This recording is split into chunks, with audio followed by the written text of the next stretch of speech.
Esas serían las que acabamos de mencionar, entonces, las fuentes formales. Y en cuanto a las fuentes materiales, tal cual se entienden en la tradición, en la clasificación tradicional, son todas aquellas manifestaciones en las cuales se encuentra la juridicidad. ¿Sí?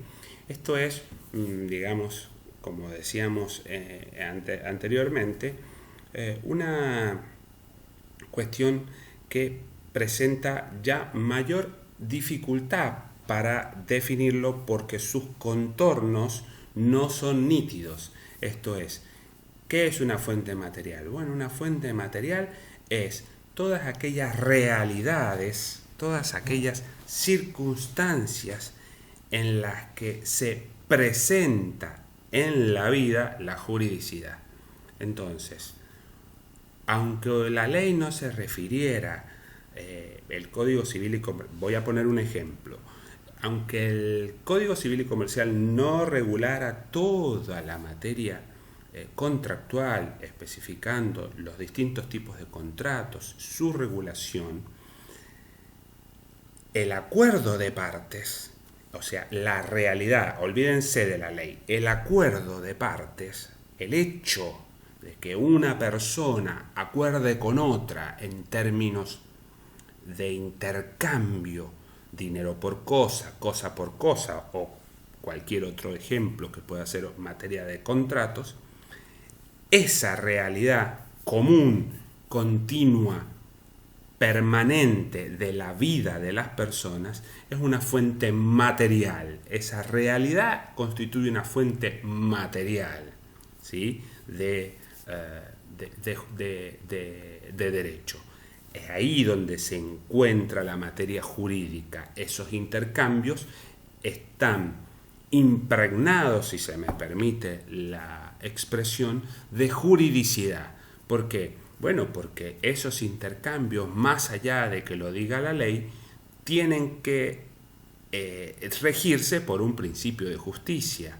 Y esto queda muy claro cuando se cometen abusos o inequidades evidentes. ¿Por qué son evidentes? Porque la misma realidad, la misma materialidad, y de ahí viene esto de fuentes materiales, nos indica que hay un abuso, como por ejemplo cuando se paga una suma irrisoria por un bien que vale muchísimo más de lo que se está pagando.